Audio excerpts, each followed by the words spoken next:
What is up, everybody? Welcome back. We got a banger today because we got some big changes that are going to impact the meta, and you gotta check it out. Okay, so even as a Discipline Priest main, these are awesome changes. I'm really excited to see this go through. On top of the rogue stuff as well, because it was a little bit crazy, man. Like, you got to be silly to not think this was overtuned in terms of damage, and they did exactly what I expected them to do, and I'm really happy about that. There's one little tweak, there's one little interesting part of it though that I don't know if I'm right on this or not, because if I am right, this is a low-key buff to healing. So let's see. They fixed the bug for expiation no longer triggering atonement. I don't know if that, I was just testing it in the game, it does still work, so maybe it was an occasional bug. Breath of Fire buffed. Don't know why, don't know if it was necessary or not. My just biggest concern is why the fuck are we concerned about tanks in the first place? There's probably so many other classes and specs that need buffs, that this is what you buff. Why are you allocating resources to buffing tanks? Okay. Anyway, this is PvP specific. These are the big ones here. Sins of the Many effect is now 50%, reduced 50% in PvP. Currently it is at 40%, and so it will now go down to 20%. The reason that this was the biggest mistake, and honestly, man, like I hate saying it, but it was so ignorant to buff this in the first place, right? So what they did is Sins of the Many going into Dragonflight is they made it not diminish until 5 targets. So if you look at the tooltip on Sins of the Many, it's supposed to diminish per ally, right? But in Dragonflight, they made it so that it doesn't start diminishing until after 5 targets, so that it didn't affect them in Mythic Plus. Okay, what this means is you are constantly at full power damage in PvP. And then they decided to buff it 10%. This was not a PvP specific change, and it was just ignorant. Like, I read these changes when this first came out, like 10:05, and I was like, what the fuck?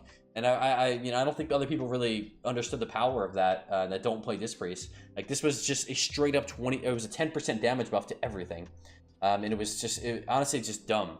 Like, I'm glad they brought it back down. This should have been implemented literally in with the patch as well. It was just so obvious that this was going to be overtuned, but it is what it is. And then, so personally, I don't think they should have just nerfed this 20%. If I were to do this, I would have nerfed it 10% back to where it was and then make it diminish. It was a really good balance when you have to, the more atonements you have up, the less damage you do.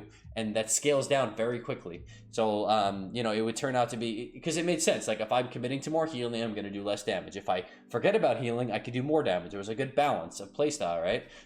Instead of just flat nerfing everything. But, something was needed to be done. So this is fine. I think that other change would have been just a little bit better because they're compensating for Mythic Plus. Also, on top of that 20% damage nerf, they are buffing atonement by 20%, which is good. So they're trying to compensate so that you can still play offensive, still get the same atonement percentage, hopefully, and just without being, so ridiculously overtuned. The interesting thing about this, though, okay, I did a little mathematics. I may be wrong on this. Please don't quote me on this. I'm just doing what I think would be logical. So I did a smite in game with no modifiers except for inner shadow, because that's what I would always play anyway. And my smite did 9,500 damage, which did 5,700 healing, which comes out to about 60.5% atonement. Okay, so if you estimate that nerf with 20%, now the smite's going to do about 7,600, and if you add 20% onto the atonement, that's going to be 80%. That would give us 6,100 healing, which in turn, if you compare these two healing numbers, that is a 6% healing buff. Again, I don't know if my math is right on this. I know there's so many freaking modifiers, but if I am right on that, that is actually really good because it allows you to still impact the game by healing via damage without being overwhelming and just so disruptive. This obviously just wrecked the 2's ladder, unfortunately, for every other healer in the game, just because the damage was so overwhelming. Like, I was able to outdamage my DPS a lot. I think I'm still going to be able to keep up. But this would hopefully be in a better spot, and I really like healing via atonement. I don't like when it's, I am completely honest with when it comes to balancing. I know when the class is overtuned, even if it's my favorite class. Definitely needed a damage nerf, and I like that they just kept the atonement there so I could still feel like I have an impact on the game without doing a ridiculous amount of damage. So there you go for that. And then as for Acid Rogue, we're getting a few changes here. Deathmark again nerfed, so 20% nerfed again. I feel like just chopping down Deathmark is really not the move, especially with everyone playing Dwarf.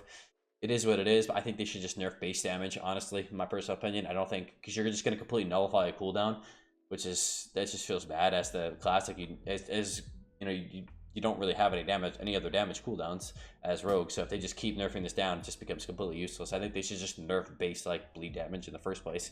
But anyway, numbing poison now nerfed an additional 14%, and the ship effect is also nerfed by an additional 12%. So numbing poison was ridiculous. It just literally leached all of your haste away from you and increased your casting speed. Felt terrible to play into, especially if you're someone who has a lot of haste. You just completely gut your gear. It's like you don't even have gear on with haste on it. It's really annoying. But so luckily that was nerfed. Improved Garrote, fixed the bug that prevented the improved Garrote PvP modifier from applying. Damage bonus will once again match the tooltip value of 30%. So the PvP modifier of 20% nerf to improved Garrote. What is the... Let's improve Garrote there here. Improved Garrote. So Garrote deals 50% damage. Oh, good. Okay, so this is the Garrote from stealth. This is the really annoying part because they would vanish for it and whatnot. That is really good. Okay, so that's a 20% nerf to their Garrotes out of stealth. Really, really good. Okay, that's awesome. So we do got some changes here. Hopefully this does it. This will definitely impact the 2's meta. Unfortunately, I think it's going to be paired with like the hunters getting overwhelming. You're going to see all these hunters coming out now because hunters are really up there in rogues and 2's. And then also another concern, I hate to say it, but I don't want a fist weaving meta in 2's. Like, as someone who even played it a lot, I don't even play it anymore because I hate bringing attention to it. It is the most annoying thing to not only play, but also to play against, because it's just ridiculous amount of RNG that, like, oh, maybe you heal somebody, maybe you randomly top somebody, maybe you don't. I don't know. Like, it's just such a it's just so sick. Like, they could just do, all they had to do to fist weaving is just make what they did to disc, where they just nerf the damage and make it a smart heal. That's it. Boom. And they would have to nerf the healing, obviously, at the same time. But it would just make it a lot more smooth play style, reliable, consistent. And that's so, like, rinky-dinky, man. But these are the changes that we got. I'm really excited to try these out later today. And yeah, make sure you guys like, subscribe if you do like these videos. Leave a comment if you have any questions or some questions about anything. And I'll see you guys in the next one. Peace out.